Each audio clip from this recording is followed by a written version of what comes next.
رہے تھے اہل حدیث ایکشن کمیٹی کا میں تعارف آپ کے سامنے پیش کر چکا ہوں۔ تمام اہل حدیث تنظیمات اور ادارے اس سے وابستہ ہیں اور مقصد ایک ہی ہے کہ صحابہ کا دفاع کیا جائے، وہ حکمت عملی اختیار کی جائے کہ جس کی وجہ سے کسی کو یہ جرت نہ ہو سکے کہ صحابہ کے خلاف زبان دراز کر سکے، اور اسی طرح صحابہ کرام کی عظمت کے گن گائے جائیں۔ آج کا یہ اجتماع بھی سیرت النبی اور دفاع صحابہ کے عنوان سے ہے، اور یہ دونوں عنوانات اپنا ایک گہرا تعلق رکھتے ہیں۔ علماء کرام کی تقاریر آپ سماعت فرما رہے ہیں۔ ابھی میں دعوت خطاب جس شخصیت کو دینے لگا ہوں وہ کراچی سے باہر سے تشریف لائے ہیں، سکھر کی معروف شخصیت ہیں، مرکزی جمعیت اہل حدیث اور سوشل میڈیا پڑھنے والے دیکھنے والے وہ ان سے بخوبی آگاہ واقف ہیں۔ ان کے قیمتی خیالات آئے دن فیس بک پر ہم پڑھتے رہتے ہیں۔ اہل حدیث علماء کی جو شخصیت ہے ان کی زندگی سوانح اس کو بڑے تفصیل کے ساتھ یہ بیان کرتے ہیں۔ اس موضوع پر کتاب بھی لکھ چکے ہیں۔ میں درخواست کروں گا جناب عبدالرحمن ثاقب صاحب سے کہ تشریف لائیں اور اپنے خیالات کا اظہار فرمائیں۔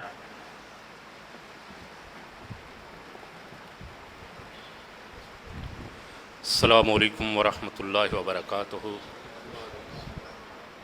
الحمدللہ وحدہ والصلاة والسلام علی من لا نبی بعدہ۔ اللہم صلی علی محمد وعلی آل محمد کما صلیت علی ابراہیم وعلی آل ابراہیم انک حمید مجید۔ اللہم بارک علی محمد وعلی آل محمد کما بارکت علی ابراہیم وعلی آل ابراہیم انک حمید مجید۔ اما بعد فاعوذ باللہ السمیع العلیم من الشیطان الرجیم من حمزہ ونفخہ ونفث۔ محمد الرسول اللہ والذین معہ اشداء علی الکفار رحماء بینہم۔ ہمہ قسم کی تعریفات اللہ رب العالمین کی ذات کبریا کے واسطے، درود و سلام خاتم النبیین رحمت للعالمین، مکہ کے در یتیم، آمنہ کے لال، اہل ایمان کی محبتوں کے محور اور مرکز حضرت محمد کریم صلی اللہ علیہ وسلم کی ذات گرامی پہ اللہ کی رضوان نازل ہو۔ حضرات صحابہ کرام پہ، تابعین اعظام پہ، ائمہ محدثین، ائمہ فقہا پہ، اتقیاء پہ، صلحاء پہ، ان بزرگان دین پہ جنہوں نے دین اسلام کو ہم تک پہنچانے کے لیے کوشش کاوش کی اور قربانیاں دیں۔ صحابہ کرام رضوان اللہ علیہم اجمعین معیار ایمان بھی ہیں،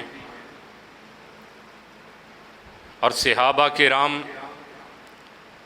ان کا وسود مسعود اس کائنات کے لیے برکت کا باعث بھی ہے۔ رب کائنات نے انہیں ایمان کا پیمانہ قرار دیا، وہ زمین پہ چلے، ان کے لیے جنت کے سرٹیفکیٹ آسمان سے نازل فرمائے۔ صحابہ کرام وہ لوگ ہیں آج اس کائنات میں اگر ہم مسلمان ہیں، اگر آج کوئی حافظ قرآن ہے، آج کوئی محدث زمان ہے تو صحابہ کرام کی قربانیوں کی وجہ سے ہے۔ اگر صحابہ کرام رضوان اللہ علیہم اجمعین قربانیاں نہ دیتے، اپنی جان، اپنا مال، اپنا گھر بار، اپنے بیوی بچے اللہ کی راہ میں قربان نہ کرتے تو اس کائنات میں کوئی آج نہ مسلمان ہوتا، نہ حافظ قرآن ہوتا، نہ محدث زمان ہوتا۔ صحابہ کرام جن کے لیے رسول اکرم صلی اللہ علیہ وسلم نے فرمایا تھا لا تسبوا اصحابی، اے لوگو میرے صحابہ کے بارے میں اپنی زبانوں کو غلط حرکت نہ دینا۔ اللہ فی صحابی لا تتخذوہم غرضا بعدی، اے لوگو میرے صحابہ کے بارے میں اللہ سے ڈرتے رہنا، فمن احبہم فبحبی احبہم ومن ابغضہم فببغضی ابغضہم، جو ان صحابہ سے محبت کرے گا وہ مجھ محمد صلی اللہ علیہ وسلم سے محبت کرے گا، جو ان صحابہ سے نفرت کرے گا، ان سے عداوت اور دشمنی رکھے گا، وہ مجھ محمد صلی اللہ علیہ وسلم سے دشمنی اور عداوت رکھے گا۔ وہ صحابہ جن کے مقام، جن کے مرتبے، جن کی عظمت، جن کی رفت کو بیان کرتے ہوئے آقا انعامدار محمد کریم صلی اللہ علیہ وسلم نے فرمایا تھا، لوگو میرا صحابی ایک مٹھی یا آدھی مٹھی جو کی اللہ کی راہ میں خرچ کر دے، بعد میں آنے والا احد پہاڑ کے برابر سونا خرچ کرے تو میرے صحابی کے مقام اور مرتبے کو نہیں پہنچ سکتا۔ صحابہ کرام جن کا وجود مسعود اس کائنات کے لیے برکت کا باعث، رسول اکرم صلی اللہ علیہ وسلم نے فرمایا ایک وقت آئے گا امت مسلمہ کا لشکر نکلے گا، دشمن کے سامنے مد مقابل صف آرا ہوگا، کھڑا ہوگا، سوال کیا جائے گا، پوچھا جائے گا، لشکر والو کیا تمہارے اندر ایسا انسان موجود ہے جس نے محمد کریم صلی اللہ علیہ وسلم کی صحبت، آپ کی رفاقت کو اختیار کیا ہو؟ بتایا جائے گا، جواب دیا جائے گا، ہاں یہ فلاں شخص ہے جس نے محمد کریم صلی اللہ علیہ وسلم کو دیکھا بھی ہے اور آپ کی صحبت اور رفاقت کو بھی اختیار کیا ہے۔ رسول اکرم صلی اللہ علیہ وسلم نے فرمایا اللہ تعالیٰ اہل ایمان کو اس میدان میں فتح عطا فرما دے گا۔ پھر وقت آئے گا، دوسرا وقت ہوگا، مسلمانوں کا لشکر دشمن کے سامنے صف آرا ہوگا، سوال کیا جائے گا، پوچھا جائے گا، بتاؤ تو صحیح کیا تمہارے اندر کوئی ایسا انسان موجود ہے جس نے اسے دیکھا ہو جس نے محمد کریم صلی اللہ علیہ وسلم کو دیکھا ہے؟ یعنی جس نے صحابی کو دیکھا ہو، تابعی موجود ہے، کہا جائے گا ہاں، اللہ تعالیٰ اس میدان میں بھی مسلمانوں کو فتح عطا فرما دے گا۔ پھر تیسرا وقت آئے گا، مسلمانوں کا لشکر نکلے گا، میدان قتال میں، میدان جہاد میں دشمن کے مد مقابل صف آرا ہوگا، سوال کیا جائے گا، پوچھا جائے گا کیا تمہارے اندر کوئی ایسا انسان ہے جس نے اس کو دیکھا ہو جس نے صحابی کو دیکھا؟ یعنی تب تابعی ہے، کہا جائے گا ہاں فلاں شخص ہے جس نے صحابہ کرام کو دیکھنے والے تابعی کو دیکھا ہے۔ اللہ تعالیٰ اس میدان میں بھی مسلمانوں کو فتح عطا کر دے گا۔ وہ صحابہ کرام مکہ کی کبھی جو زندگی ہے کبھی اسے پڑھ کے دیکھیے، مطالعہ کیجئے،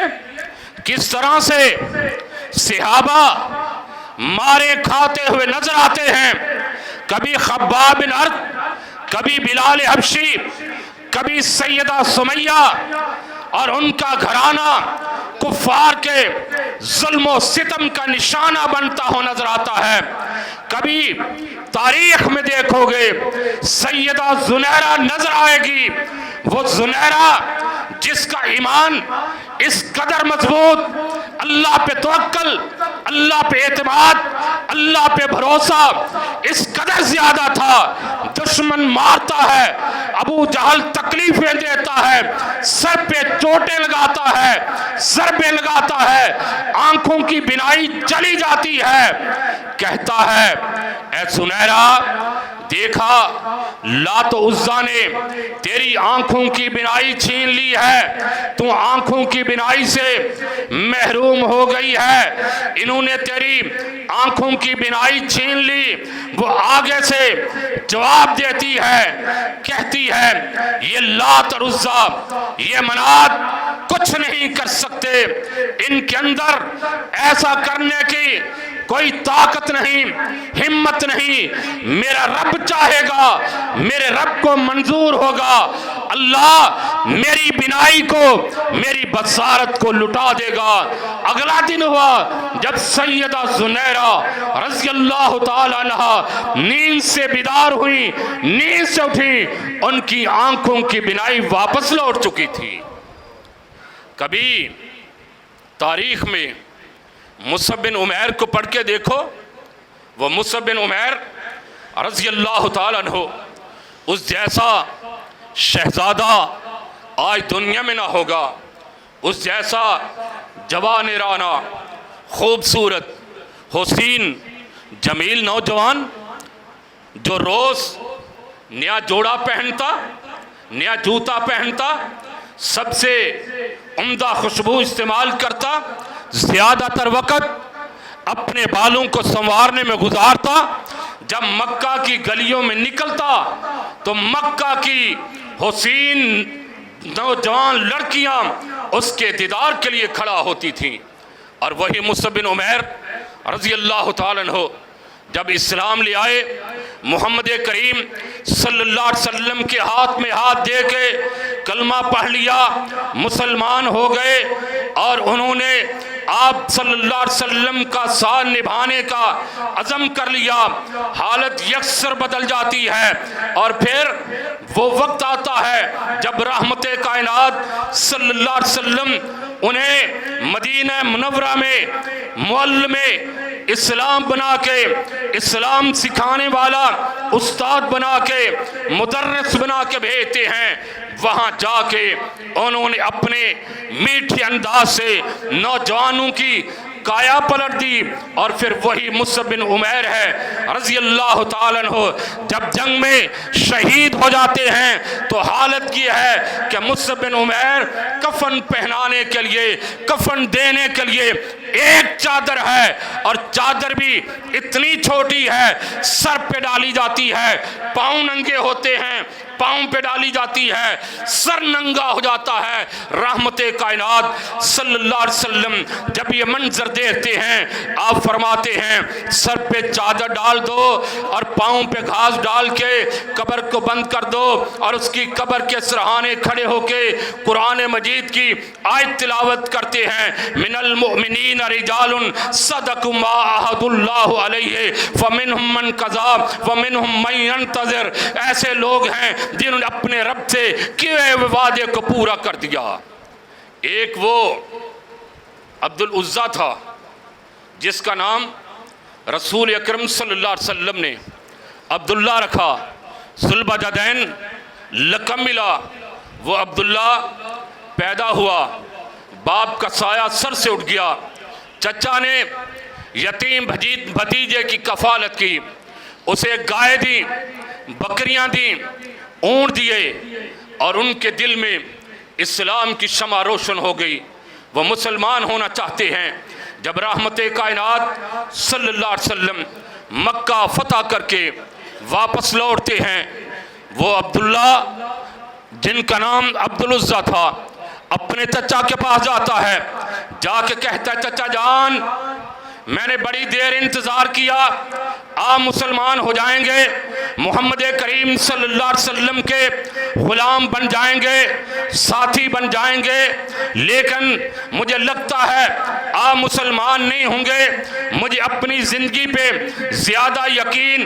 اعتماد نظر نہیں آتا، مجھے اپنی زندگی لمبی نظر نہیں آتی، میں محمد کریم صلی اللہ علیہ وسلم کے ہاتھ میں ہاتھ دے کے مسلمان ہونا چاہتا کرتا ہوں۔ چچا کہتا ہے بھتیجے تجھے علم ہے تیری حالت کیا ہے، تو یتیم تھا، میں نے تیری کفالت کی، آج تیرے پاس گائے ہیں، بکریاں ہیں، اونٹ ہیں، ان جانوروں کے ریوڑ ہیں، یہ میرے دیے ہوئے ہیں، یہ تیرے جسم پہ پہنا ہوا لباس یہ بھی میرا دیا ہوا ہے، اگر تو نے محمد کریم صلی اللہ علیہ وسلم کا کلمہ پڑھا تو دیکھنا میں ہر چیز چھین لوں گا،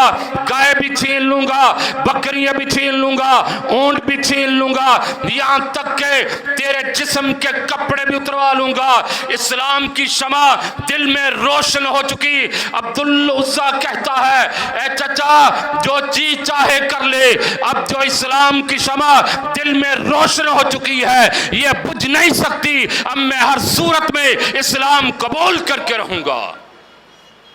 چچا نے ہر چیز چھین لی، جسم کے کپڑے اتروا لیے، مادرزاد برہنہ ننگے ہو کے اپنی والدہ کے دروازے پہ آئے، والدہ کا دروازہ کھٹکھٹایا، والدہ نے دروازہ کھولنا چاہا، کہا اماں جان پہلے مجھے کوئی کپڑا دو پھر دروازہ کھولنا۔ ماں نے ایک چادر ایک ٹاٹ دیا، اسے دو حصوں میں تقسیم کیا، ایک حصہ تہمت کے طور پہ باندھ لیا، دوسرا اوپر اوڑھ لیا۔ ماں کو بات بتائی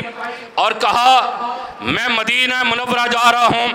سرزمین یثرب کی طرف جا رہا ہوں۔ ماں سے اجازت لے کے مدینہ منورہ کا سفر کرتے ہیں،